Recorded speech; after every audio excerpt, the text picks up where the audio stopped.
اشرح لي صدري ويسر لي أمري واحلل عقدة من لساني يفقهوا قولي.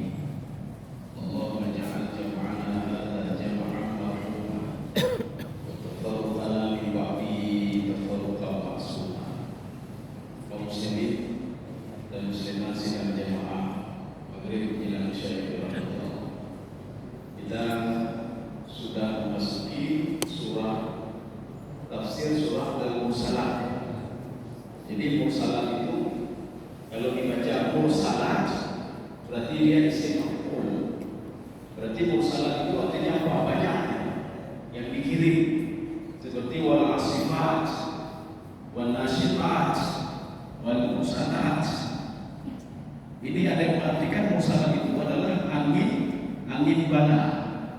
Satu. Yang kedua, ada yang mengatakan Mursalat itu adalah angin rahmat. Yang ketiga, ada yang mengatakan Mursalat itu as-sahab. Sahab itu awan.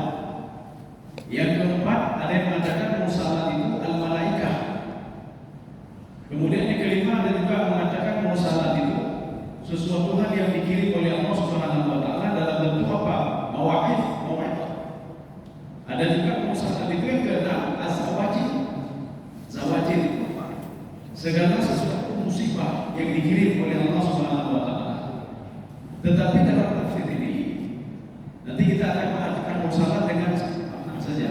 Ya, jadi tidak enam makna tadi. Kemudian surah Al-Mursalat ada 50 ayat. 50 ayat. Ini surah ini diturunkan di Mekah. Kalau dalam riwayat Ibnu Mas'ud, hinama nasib, ketika kami sedang berjalan fi lailatil jin, ketika jin itu ketemu dengan Nabi Muhammad SAW, maka turun ayat ini. Jadi ini ada yang mengatakan nuzila fi lailatil jin. Kalau kata Imam Sawi, ayat ini diturunkan ketika malam jin ketika mendengar Nabi Muhammad baca Al-Quran, maka turun ayat ini baru Mursalat. Maka kalau berarti turun di Lailatul Jin, berarti surah ini adalah surah Makkiyah. Kenapa Makkiyah? Di dalam riwayat Muslim, kemudian ada satu riwayat lagi juga pertemuan Nabi Sallallahu Alaihi Wasallam dengan jin itu di Mekah, jadi bukan di Madinah. Jadi ayat Mekah ayat ini dinamakan dengan ayat Makkiyah. A'udzu billahi minasyaitonir rajim. Saya butuh terjemahan sekarang. Bismillahirrahmanirrahim. Wal mursalati urfa. Demi malaikat-malaikat yang diutus untuk membawa kebaikan. Saya butuh terjemahan lain. Ada lagi yang lain? Jangan malaikat, yang lain. Bukan lebih malaikat. Tadi memang kita sudah sepakat, sudah saya ungkapkan mursalat itu banyak ada yang termasuk malaikat di situ. Ya.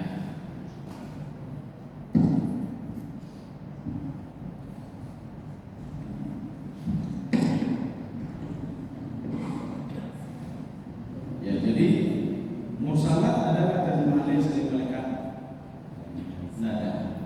Itu kalau yang menerjemahkan malaikat itu adalah tafsir Al-Qurtubi. Tafsir Al-Qurtubi, beliau selalu mengatakan mursalat itu malaikat. Jadi sekarang kita lihat apa beda waw yang pertama ini. Kalau ada waw dalam Al-Quran, bisa saja dia waw ibtidah. Satu. Yang kedua, waw ataf kalau di tengah-tengah. Atau yang ketiga waw ma'iyah. Atau yang keempat, ini waw yang kita baca sekarang. Wal mursalati urfa. Sekarang kita tidak menerjemahkan seperti terjemahan itu malaikat. Boleh kita terjemahkan malaikat, kita akan merujuk ke dalam tafsir Al-Qurtubi. Sekarang kita tidak merujuk ke dalam tafsir Al-Qurtubi. Kita merujuk ke Ibnu Abbas, tafsir jalan lain, tafsir Sawi. Beliau mengatakan wal mursalat itu maknanya apa? Wal riyahu. Allah bersumpah demi angin. Ya. Sekarang kita garis bawah dulu. Angin di dalam Al-Quran itu ada dua model. Ada penyebutannya dengan ar-riyahu, satu lagi ar-riyahu. Ar-riyahu itu angin musibah, angin bala. Wariyahu itu angin rahmat. Ya, wa anzalna apa namanya riyah. Lawaqihah itu riyah itu angin keberkahan. Maka dengan tiupan angin maka benang tumbuh buah-buahan. Ini namanya riyah namanya. Ketika Allah mengatakan dalam Al-Quran, saya kirim riyahu, itu angin rahmat, angin berkah. Tapi tatkala Allah mengatakan anzalna alaihi ar-rihal aqim, arsalna alaihi rihal aqim. Rih itu artinya angin bala. Maka kalau kita merujuk ke dalam Al-Quran, pengiriman angin bala itu salah satunya dikirim kepada kelompok kaum Ad dan kaum Samud. Makanya angin yang dikirim kepada kaum Ad itu beradanya di antara Yaman dan Oman. Di bawahnya itu laut Arabik Sea, di sampingnya laut Merah. Sampai laut Merah Sungai Nil, karena Sungai Nil itu panjang dari Mesir sampai Cape Town. Jadi itu ketika mereka membangkang, kaum Ad membangkang, sehingga mereka mengatakan kami paling kuat, tubuh kami paling kuat. Memang mereka sangat kuat sekali diakui oleh Allah dalam Al-Quran. Tetapi mereka tidak mensyukuri nikmat Allah, sehingga dikirim angin yang sangat kencang sekali kepada mereka. Sehingga apa? Fadakhala min famihi, angin itu masuk dari mulutnya dan keluar melalui duburnya. Saking kencangnya angin itu. Sehingga salah satu anggota tubuh yang paling lemah di antara anggota tubuh adalah leher. Makanya di situ apa? Putus leher mereka. Maka kaum Samud, lehernya tidak ada tubuhnya, jasadnya tidak ada yang sempurna. Semua lehernya putus. Bagaimana dengan tubuhnya? Dalam tafsir Sawi diungkapkan, fahamala ajsadahu ila bahri, jasadnya dibawa ke lautan. Sehingga Allah mengatakan fahal tara lahum min baqiyah, tidak ada sisa satupun kaum Ad yang di kota itu, semua masuk ke laut. Maka kalau ada arkeolog nanti mengatakan kami sudah mendapatkan tubuhnya kaum Ad, berarti bohong, sudah benar. Allah sendiri mengatakan dalam Al-Quran, fahal tara lahum min baqiyah, ada nggak sisanya? Tidak ada sisa sedikit pun, kata Allah Subhanahu Wa Taala. Bahkan tempatnya sudah tenggelam di padang pasir. Itu kira-kira 200 meter ke bawah. Setelah digali tertanam lagi. Yang ingin diungkapkan adalah kaum Ad ini mereka diazab oleh Allah biriyahil aqim, dengan angin yang sangat kencang sekali, dengan angin bala. Maka kalau kita baca Al-Quran disebutkan ar-riyah, yang bala. Oh, kalau disebutkan ar-riyah, berarti itu angin berkah. Contoh lain, al-matar itu hujan. Hujan ada berapa macam? Ada al-mataru, ada al-ma'u, ada al-ghaizu, ada al-wabilu. Ada satu lagi apa itu? Ada 4 saja kita baca. Kalau Allah menyebutkan al-matar dalam Al-Quran, berarti itu hujan badai.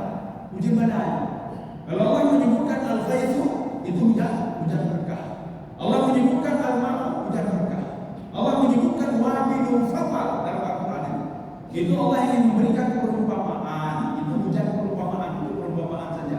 Wabil itu angin kencang, hujan kencang sekali. Ya. Jadi mereka yang berbuat, orang kafir yang berbuat kebaikan itu seperti tanah yang berada di atas batu besar. Ketika turun hujan yang sangat kencang sekali, tanah ini bersih semua di atas batu ini. Demikian pula amal perbuatan orang-orang kafir. Maka wabil itu digunakan untuk perumpamaan amal yang dilakukan oleh orang-orang kafir. Ini begitu juga. Kita menerjemahkan sekarang wal mursalat dari 6 tadi. Jadi kita tidak menafsirkan malaikat. Memang betul juga ada yang menafsirkan malaikat, salah satunya adalah tafsir Al-Qurtubi. Jadi sekian penafsir itu. Imam Qurtubi yang menafsirkan wal mursalat, saya bersumpah demi malaikat. Apa tadi malaikat apa? Malaikat yang diutus untuk membawa kebaikan. Yang diutus untuk membawa kebaikan.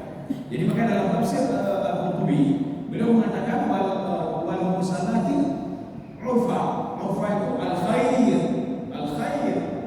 Kemudian al-khair al-kathir, kebaikan yang banyak. Demi malaikat yang aku kirim kebaikan yang banyak. Tapi kita tidak mengambil itu. Sekarang kita lihat kembali. Sumpah di sini ada 5 semua. 3 sumpah itu Allah sumpah demi angin, 3 angin. Sumpah yang keempat itu demi Al-Quran. Sumpah yang kelima juga dia dapat sini. Fal-mulqiyati demi malaikat. Ya, ini baru masuk malaikat. Tapi kalau dalam tafsir Al-Qurtubi, beliau menafsirkan yang pertama malaikat, kedua malaikat, 3 malaikat, 4 malaikat, 5 malaikat. Tapi dalam tafsir jalan lain, tafsir Sawi, tafsir At-Tabari, kemudian tafsir Al-Qusayri, tafsir Syarawi, beliau mengatakan fal-asif wal-mursalat itu maknanya angin. Makanya ada 5 sumpah. Angin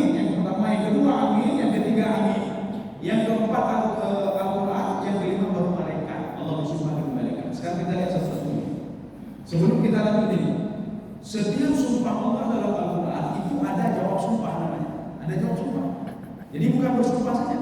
Contoh, wattini wazzaituni wa turi sinina wa hadzal baladil amin. Itu sumpahnya. Mana jawab sumpahnya? Laqad khalaqnal insana fi ahsani taqwim. Jadi manusia itu dijadikan sebaik-baik itu sumpahnya. Dia apa jawab sumpahnya? Wadduha wal laili idza saja ma wadda'aka rabbuka wa ma qala. Itu jawab sumpahnya. Jadi artinya Allah bersumpah wadduha, demi waktu duha, wal laili idza saja, kalau sudah datang waktu malam, maka dia sumpah ma wadda'aka rabbuka wa ma qala. Allah tidak meninggalkan kamu dan umatmu begitu saja ya Muhammad.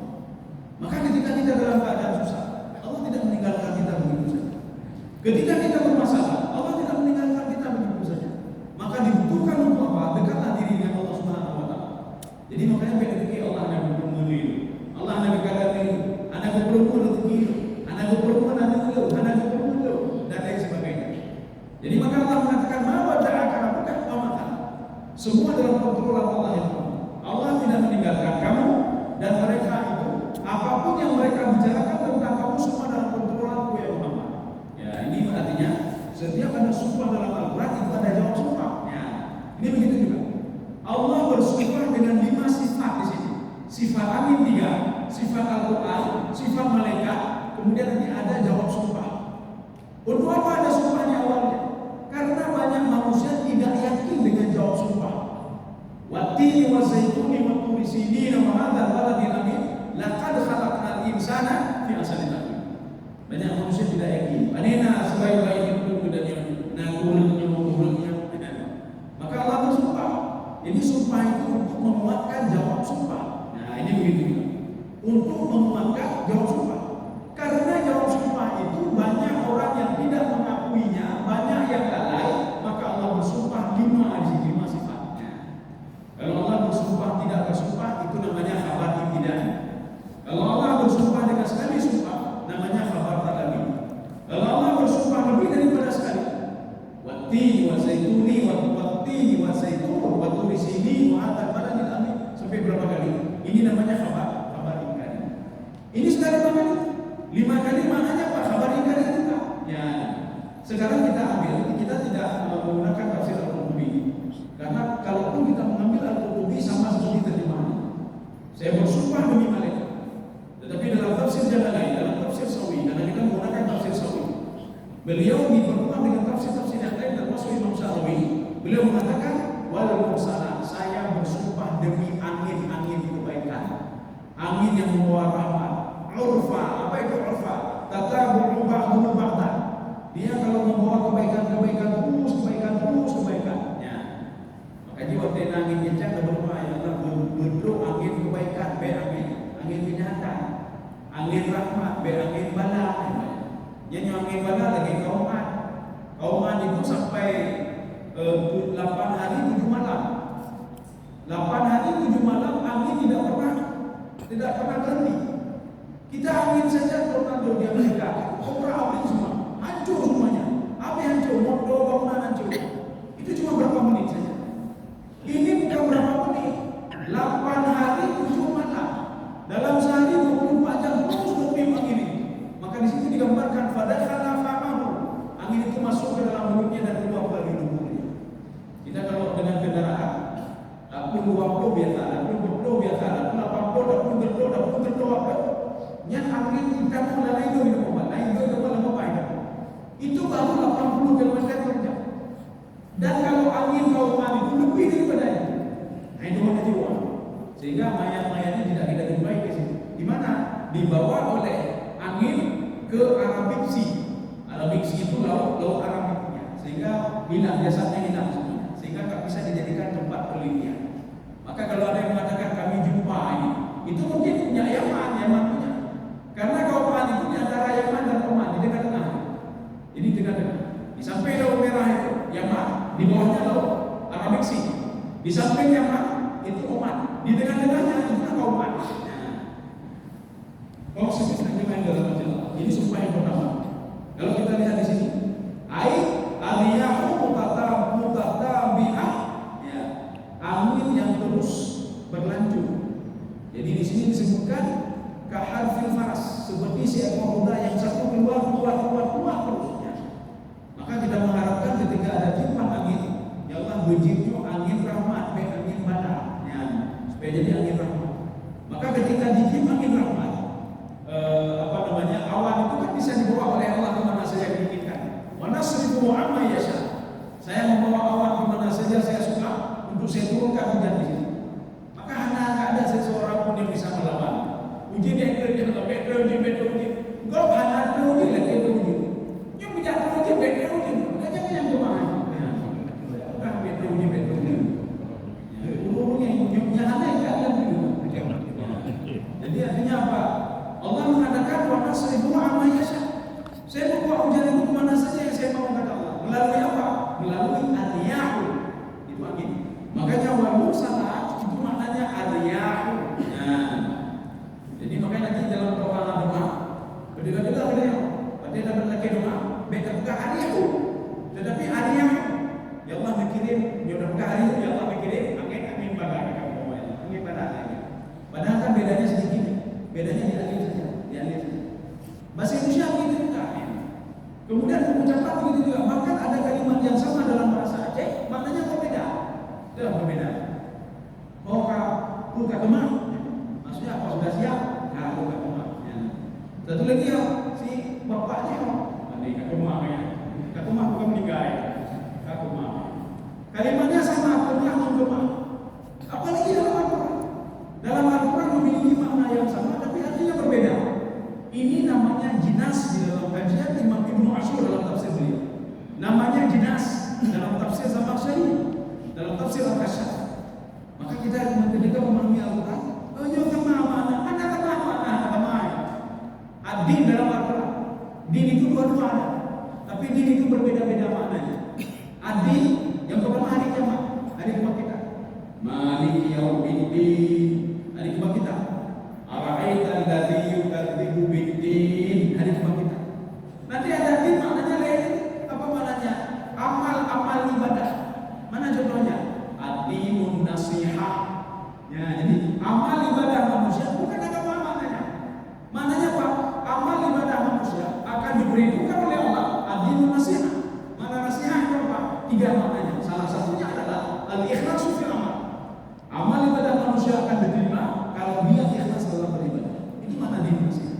Jadi bukan agama adalah nasihat. Kita agama adalah hati. Nah, jadi itu keliru. Ibnu Abbas mengatakan din itu tidak jauh maknanya 2. Yang pertama maknanya al-amal, kemudian yang kedua yaumul ba'ts. Tidak ada yang i'tiqad dan sebagainya. Jadi bukan agama maknanya, tetapi amal-amal yang kita lakukan. Ya. Inna dina indallahi Islam maknanya apa? Amal yang diperhitungkan itu cuma amal yang ada dalam Islam. Jadi bukan agama. Inna dina indallahi Islam. Agama yang di sisi Allah adalah Islam. Bukan itu maknanya. Inna dina indallahi Islam. Amal-amal yang diperhitungkan oleh Allah tidak ada lain kalau dia sudah masuk Islam. Ya. Contoh mana? Seperti Aisyah mengatakan, ya Rasulullah, si fulan itu sebelum dia masuk Islam, dia membantu orang lain, membantu anak yatim, membantu ibadah, membantu rumah ibadah dan lain sebagainya. Apakah diperhitungkan amalnya? Tidak, kata Rasulullah. Kenapa tidak ya Rasulullah? Rasulullah mengatakan, karena dia tidak beriman kepada Allah Subhanahu wa taala. Ya, sekarang kita lanjut yang kedua. Ini sumpah Allah yang pertama. Demi angin kebaikan yang terus menerus.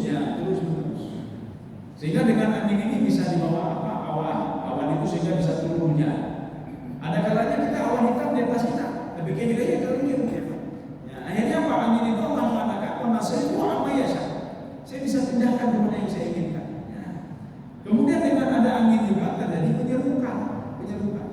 Acih tak tahu Mbak Tala menyatakan Mbak Tala ini mohon. Maka bagaimana caranya? Kita mengambil unajizan musarinya, kita taruh di situ baru dia mau berbuah. Pemakai najisnya.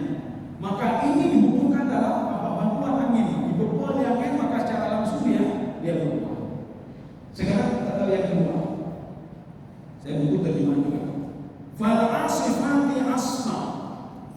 Dan malaikat yang terbang dengan kencang. Ya, juga malaikat. Ini kita tidak ingat, tapi Imam Al-Qurtubi yang kedua ini tidak dikatakan malaikat. Yang pertama tadi malaikat. kedua ini, fal asifat itu ariyah, angin musibah. Dan Allah juga mengirimkan, selain mengirimkan angin rahmat, wal fal asifati asfa. Ini fa ini dia mengandung makna sumpah juga, ya, makna sumpah juga. Karena fa ini fa tahdid, dia mengandung makna sumpah. Jadi mengandung makna at-tibiyah. Jadi setelah sumpah demi angin yang memberikan rahmat, Allah bersumpah selanjutnya fal asifati asfa. Adik rahmat. Dan saya bersumpah demi angin barat. Kalau angin seseorang sudah berbuat kejahatan, maka kata Imam Baidawi, sunnatullahnya dia dapat asal. Seorang yang berbuat kebaikan, sunnatullahnya apa? Dia dapat berkah. Wamin sunnatillah. Jadi kalau ada azab itu sunnatullah. Kenapa? Karena dia sudah berbuat kejahatan. Jadi makanya Allah bersumpah, angin kejahatanku itu, angin azabku itu akan menimpa orang-orang yang berbuat kejahatan. Maka kejahatan itu, ketika Allah kirim itu sunnatullah, memang seperti itu. Kita melakukan itu. Maka seorang kita tidak sadar, seorang yang berbuat maksiat, dia tidak sadar kalau dia sedang menyiksa untuk diturunkan azab. Dia tidak sadar, hari ini buat maksiat sedikit, sedikit, besok sedikit, terus sedikit. Dia tidak tahu kalau azab itu terus berada di atasnya, sehingga sudah kalkulasi akumulasinya dalam jumlah yang banyak.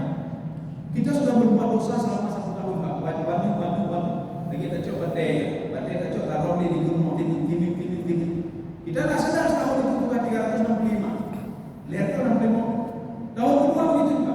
Kemudian setelah berapa tahun azab kita begitu juga, sehingga sekali diturunkan azab. Sehingga kita berdoa kepada Allah yang melakukan perayaan hadir menuju belum. Kita tidak tahu kalau ini adalah akumulasi azab yang Allah timpakan kepada kita dari dulu dosa-dosa. Maka inilah fungsinya istighfar. Kami lumayan lalu istighfar, astagfirullah. Oh anak wate di rumah feminin dari istighfar. Feminin tidak melelui. Yang anaknya tak kanji benar. Astagfirullah kata feminin tadi. Tinggal benar astagfirullah kata feminin astagfirullah tadi. Mengapa wate? Apakah habis waktu kita gara-gara beristighfar? Waktu kita 24 jam. Istighfar cuma 10 menit setelah dirinya. Apakah habis? Anawi. Kenapa urusan dunia kita bisa berjam-jam? Tadi Pak Gede mencip-cip dan Pak Gede. Tanya orang itu dari bunga kalau tepuk, kan itu ikan doa. Kita apa masalah pun mungkin ada masalah apa? Kan itu ikan doa. Kenapa kita untuk diri kita sendiri saja? Kita untuk roh kita, untuk jiwa kita.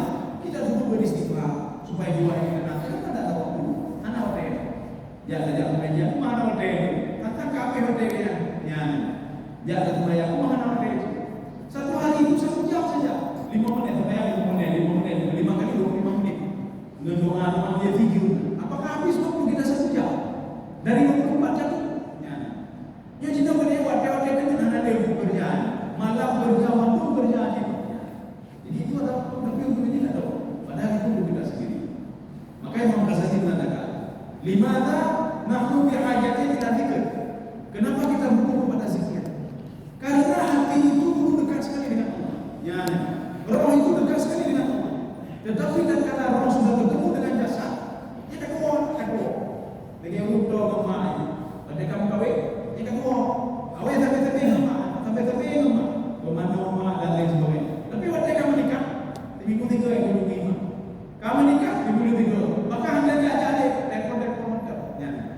Jadi kata Imam Al-Ghazali, supaya roh ini teringat kembali kepada Allah, fa bihaja 'alaika zikrullah. Maka dia butuh kepada zikir. Butuh kepada ingat. Astagfirullah. Anak kita jauh dari kita. Cuma nanti apa? Untuk supaya mengingatkan di roh SMS atau WA. Ibarat kabarnya get. Dijauh get maka tenang dia. Oh, maka tenang dia itu get. Kalau itu mayang buka jawabannya singkat kah? Tenang dia. Ya. Artinya untuk bertenang hati sampai-sampai berkomunikasi. Untuk bertenang hatinya, untuk sampai-sampai komunikasi dengan Allah Subhanahu wa taala. Untuk supaya komunikasi kita bagus, maka HP ini sinyalnya harus ada satu. Yo sinyal terbuka. Udah bayang HP namanya. Ya. Bayangkan terbuka. Maka untuk mengenal bayang itu ibarat apa dia punya HP tapi tidak punya sinyal terbuka. Ya. Tapi nanti urut bayang ada musuh. Itu ibaratnya punya HP sinyal betul-betul. Lagi Ketika main dengan lagi no, ya, akhirnya lagi tinggal HP.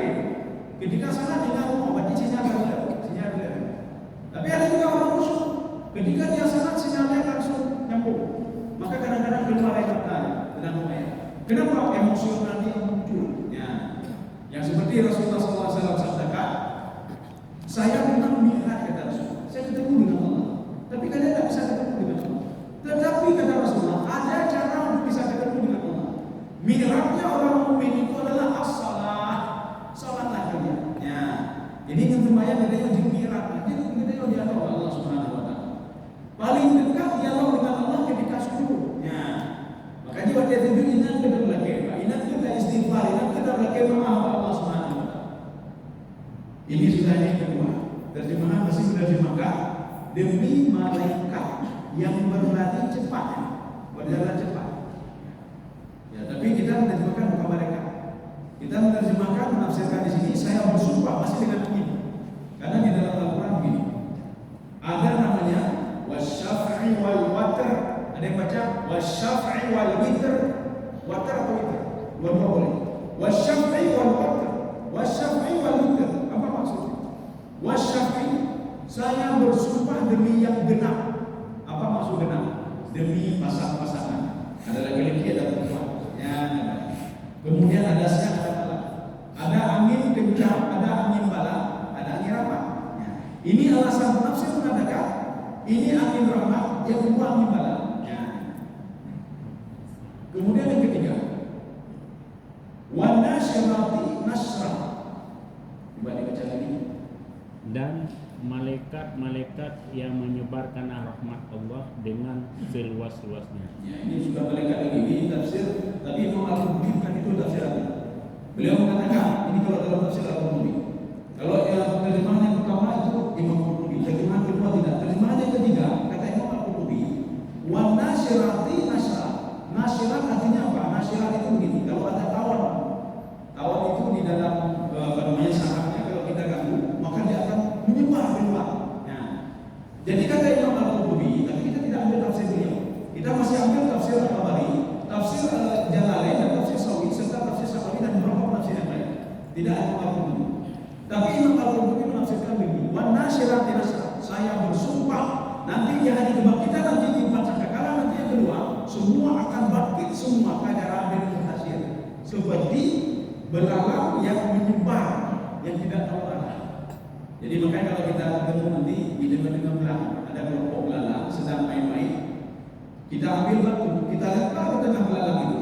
Makanya Allah mengatakan kajaran yang muntasir, kalian di padang mahsyar seperti belalang yang menyebar. Ketika kita lempar batu, belalang ada yang terbang ke kita, ada yang terbang ke kiri, ada yang terbang ke kanan, ada yang terbang ke sana, ada yang terbang ke atas. Dia tak tahu jalan ke mana. Ya, karena kamu. Ya. Ini warna syarah. Kata Imam Al-Qurtubi, saya bersumpah manusia akan dibangkitkan di padang mahsyar nanti kata Allah Subhanahu wa taala. Tapi kita tidak ambil tafsir Al-Qurtubi. Yang kita ambil apa? Tafsir Sawi atau Jalalain atau tafsir Al-Tabari atau tafsir Al-Wasit atau tafsir Al-Baghawi atau tafsir As-Sa'di. Apa kata beliau? Ini kita ambil Sawi saja. Al-Ya'u Tabsyuru Al-Mata. Angin kebaikan yang membawa hujan. Sebenarnya kalimat motar di sini ini karena beliau bukan pakar bahasa. Kalau di dalam pakar bahasa akan dikritisi oleh Imam Al-Baghawi, Ibnu Asyur. Ibnu Asyur mengatakan motar dalam Al-Quran itu banyak artinya hujan bala. Makanya orang Arab itu kadang-kadang di tengah mamluk itu hujan baju nazalan mata, itu hujan lebat nazalan mata, itu hujan nakir-nakir nazalan mata. Mana matahari? Padahal matahari itu dalam Al-Quran itu hujan bala. Coba cari satu ayat dalam Al-Quran. Tidak ada makna matar kecuali hujan bala. Kalau hujan rahmat itu al-ma'u al-ghayth, ya rumah ini. Anzalna minas sama'i ma'an. Allah menurunkan hujan dari langit. Maknanya itu hujan rahmatnya. Termasuk ini wan nasyirati nasra. Saya bersumpah demi angin yang membawa hujan. Maksud hujan apa? Membawa awan sehingga menurunkan hujan. Kadang-kadang di sini hana tanda-tanda uji. Tetapi sebentar lagi kita lihat kayak gitu, awan itu sudah membawanya, ini sudah hujan. Maka itulah fungsinya kenapa kita disuruh begini, doa minta hujan.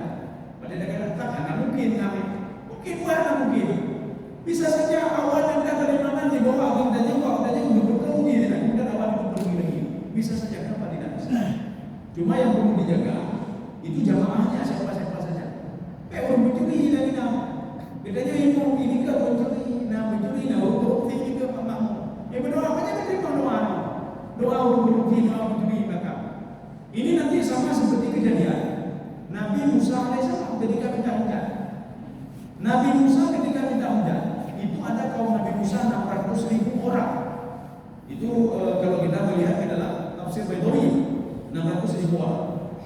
Falamma asabahumul qahtu, ketika mereka ditimpa kekeringan, maka Nabi Musa keluar dengan kaumnya, dia berdoa kepada Allah. Hari pertama berdoa, tidak dikabulkan doanya beliau. Coba perhatikan dalam Al-Quran, mana doa Nabi Musa yang tidak dikabulkan? Nabi Musa ini itu kan dikabulkan doa saya. Hari kedua berdoa lagi, tidak dikabulkan. Hari ketiga berdoa lagi, tidak dikabulkan. Sehingga Nabi Musa mengatakan, ya Allah, itu kan adil ya Allah. Apa salah saya? Sudah berapa kali saya minta berdoa tidak dikabulkan? Apa kata Allah? Darhanakalah, kamu tidak salah. Kamu benar, kamu tidak salah, kamu berbuat kebaikan. Tetapi ada umat di belakang kamu yang sama dengan kamu, ada satu orang kata Allah. Satu orang yang suka namimah. Namimah itu ada umpam. Tidak boleh bukannya itu dia buka karena ada orang tidak yang baru dua. Ya ada yang bukannya itu yang kalau orang lebih hanya itu yang terang yang ada dua. Ya ini orang seperti ini bahaya sekali. Gara-gara dia ada orang yang diterima oleh Allah. Yang berpikir 600.000 orang satu orang. Apalagi kalau kita sangat tahunya di belakang ada pencuri. Ini kena pencuri. Ini kena buka oleh hukum ma'adil. Maka kalau ini minta hujan, ini kena orang-orang tertentu. Maka lebih bagus kan puasa dulu, puasanya. Setelah puasa kita duduk berzikir atau apa kemudian baru sholat. Dan pilih orang-orang tertentu. Jangan. Kemenangan bukan jangan orang dulu, jangan mencuri, jangan hukum apa. Karena apa? Kalau tidak dia berdoa nanti, tidak ada yang mau berdiri. Kalau dia tidak berdoa apa? Sudah ini bisnisnya. Ada yang kira-kira dia ikut berdoa. Gara-gara orang-orang belakang ini, maka doa-doa mereka tidak dikabulkan oleh Allah Subhanahu wa Ta'ala. Ini makna wan-nasyirati nasra. Ini sudah 3. Sekarang yang keempat, sumpah Allah yang keempat. Wal-fariqati farqa. Coba dibaca. Dan malaikat-malaikat yang membedakan antara yang baik dan yang buruk dengan sejelas-jelasnya. Ini sudah malaikat lagi. Di dalam beberapa tafsir itu bukan malaikat. Wal fariqati farqa. Saya bersumpah demi Al-Quran, di dalam Al-Quran itu sebagai pembeda antara hak dan batil. Maka tidak ada orang yang kata duduk dan hadir. Karena baca Quran, wajib baca kan itu untuk kita untuk bisa tahu. Ikhlas bismillahirrahmanirrahim. Jadi ada itu untuk bisa tahu. Jadi makanya ada masalah di sebagai di hari kiamat ada betul-betul ada. Maka Rasulullah mengatakan, innal halala bayyin wal harama bayyin wa bainahuma umurun mutasyabihat. Halal itu sudah jelas, haram sudah jelas. Di antara keduanya itu subhanallah. Makanya dituntut kita itu cukup belajar di Al-Quran. Paling enggak untuk baca saja dan tidak paham apa makna. Maka di situ sebagai pembeda. Fal fariqat itu apa? Ayat-ayat dalam Al-Quran. Maka kenapa dalam bentuk jamak? Fal fariqat itu dalam bentuk alif dan ta dalam bentuk jamak. Saya bersumpah ayat-ayat yang ada dalam Al-Quran memberikan pemahaman kepada kalian supaya kalian bisa membedakan ini hak, ini batil, ini yang benar, ini tidak benar, ini yang halal, ini yang haram kata Allah Subhanahu wa Ta'ala. Jadi bukan malaikat. Maka dalam terjemahan itu semua diterjemahkan malaikat. Tapi dalam tafsir itu tidak. 3 angin, yang keempat Al-Quran Karim, yang kelima sekarang ini sekarang baca yang kelima. Fal mulqiyati dzikra. Ya, coba dibaca. Dan malaikat-malaikat yang menyampaikan wahyu. Ya, ini yang satu yang sesuai dengan tafsir. Jadi yang kelima itu, saya bersumpah demi malaikat yang menurunkan wahyu. Siapa itu? Jibril. Maknanya Allah mengatakan saya bersumpah demi Jibril. Jibril itu lebih kuat dibandingkan malaikat lain. Mana Allah memuji Jibril itu? Dzil quwwatin 'inda dzil 'arsy makin. Satu. Yang kedua, muta'in sama amin. Dia sambung mengangkat sampai ke atas, dia balik ke bawah, dia hantar ke bawah. Yang perbuatan Jibril itu. Muta'in. Yang kedua, Jibril itu dipatuhi, ditakuti oleh malaikat lain. Ya, ditakuti oleh malaikat lain. Yang kelima, yang ketiga, amin. Amin itu bisa dipercaya. Sehingga Al-Quran diturunkan melalui Jibril. Makanya Jibril, ketika Al-Quran turun dari Lauhul Mahfuz ke Baitul Izzah, Jibril cuma menurunkan saja dan tidak tahu isinya sebelum diturunkan kepada Nabi Muhammad SAW. Tetapi penulisan ayat Al-Quran dimulai dari surah Al-Fatihah, berakhir di surah An-Nas. Itu di mana dimulainya? Jadi belum beda-beda dalam berbagai literatur tafsir, akhirnya ketemu di dalam tafsir Sya'rawi. Apa kata Imam Sya'rawi? Penulisan yang menentukan yang pertama surah Al-Fatihah, yang terakhir surah An-Nas adalah perintah Allah kepada Jibril ketika menurunkan Al-Quran dari Lauhul Mahfuz ke Baitul Izzah. Jadi Baitul Izzah itu di bawah langit pertama. Ada sebuah tempat namanya Baitul Izzah. Situlah Al-Quran sebelum lahir Nabi Muhammad SAW. Sebelum lahir para nabi sudah ada penurunan Al-Quran dari Lauhul Mahfuz ke Baitul Izzah. Dan malaikat tidak tahu pengetahuan itu. Pada ilmu malaikat ketika diturunkan kepada Nabi Muhammad SAW, yang pertama dulu Iqra bismi maka Nabi Muhammad dengan mudah mencerna. Kenapa? Karena sudah tertulis juz 1, juz 2, juz 3. Malaikat Jibril memberitahukan yang Muhammad, Iqra ini juz sekian pada surah sekian, ini ayat sekian. Ya, maka terekam oleh itu. Ketika besok turun, bukan Iqra lagi, sudah ayat lagi. Ya. Kapan turun sambungan Iqra itu? Tatkala bermasalah Nabi Muhammad bermasalah dengan, kalau nggak salah, Abu Jahal atau Abu Lahab. Karena sama-sama teman-teman Abu Lahab, Abu Jahal. Kalau bukan gara-gara Abu Jahal, gara-gara Abu Lahab, kemungkinan Abu Jahal. Maka turun ayat yang ke-6 itu berkaitan tentang Abu Jahal. Ya. Jadi makanya turun ayat itu. Tapi ternyata turun ayat lain, Nun wal qalami wa ma yasturun, ya kayak gitu oleh. Tapi itu oleh. Tetapi Nabi Muhammad langsung merekam. Kenapa merekam? Karena sudah diberitahukan oleh Jibril. Ini juz sekian, ayat sekian. Ya Muhammad datang ulang dong. Dulu kan pernah bertemu saya minggu yang lalu, sekarang sambungan dari ini. Dia boleh kamu ya. Kamu sedikit dari lain dalam ada waktu sebentar lagi. Ya ini ini masih sumpah. Sudah, sekarang kita lanjut sedikit lagi. Uzran atau mudran. Untuk menolak alasan-alasan atau memberi peringatan. Yang punya ada dibuat lagu? Enggak ada. Makanya hati-hati. Kalau kita nanti bertanya di depan Allah, dan ada buku yang Allah yang wajib, nyawin itu. Kenapa? Al-Quran itu sebagai uzran atau uzran. Maka dia itu sebagai hujah. Wah, bukan baca Quran. Jadi kita ini cuma kita tanya sama diri kita sendiri. Nyok kau dia bedanya kau kau. Nah itu kau dari kau dan aku, kau kata khatam baca Quran. Ya. Paduka khatam baca khatam ya. 2 jam khatam. Baca WA, baca apa? Itu boleh baca apa yang boleh baca? Khatam. Quran dan khatam. Makanya dia ini menjadi uzran. Uzran itu apa hujah? Kalau ada orang mengatakan saya tidak tahu kalau ini haram ya, berarti buku ini Quran. Makanya ada di dalam kami pernah duduk, jadi ada akademisi, ada berapa akademisi duduk, saya bertanya, apa yang dimaksudkan umatan wasatan? Yang bertanya, umatan wasatan itu apa? Beliau menjawab, umatan wasatan umat di tengah. Lu bukan kau umat di tengah. Kita ini umat kalau umat di tengah, umat di tengah. Aja kurang kelek, umatan wasatan. Oh, bukannya ini kan di tengah lah. Wasatan ini kita di tengah. Ya, dalilnya mana? Dan nanyalah beliau, apa umatan wasatan? Beliau menjawab, umatan wasatan tidak terlalu berat seperti umat yang itu dan tidak terlalu ringan. Bertanya dari kita. Beliau mengatakan la ilaha illallah nafsan, tapi belum mengenal gitu. Umatan wasatan versi tafsir Al-Baydawi ini muncullah kaidah. Kenapa Rasulullah mengatakan? Nanti ketika di padang mahsyar, setiap nabi akan ribut dengan kaumnya yang Memakkah. Salah satunya adalah Nabi Nuh alaihissalam. Ketika Nabi Nuh itu Allah berdialog dengan Nabi Nuh, ya Nuh, hal balaghta qaumaka? Kamu sudah berdakwah mendakwahi kaum. Kenapa banyak yang tenggelam? Kenapa yang selamat cuma 83 orang? Ya Allah, saya bersumpah saya berdakwah ya Allah. 950 tahun saya berdakwah ya Allah. Nah, begitu. Allah bertanya kepada kaum, hal balaghamu? Apakah kamu ada menyampaikan dakwah atau tidak? Nuh hanya dakwah kamu. Ya. Nuh mengatakan saya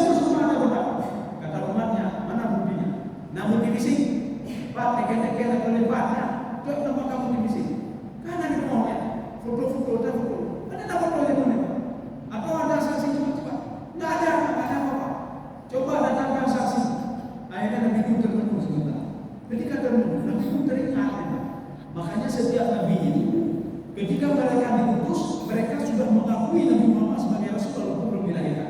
Ya, mereka sudah mengakui. Akhirnya Nabi itu mengatakan, saya punya saksi umat Muhammad SAW. Ketika datang umat Muhammad, umat Nabi itu ketawa.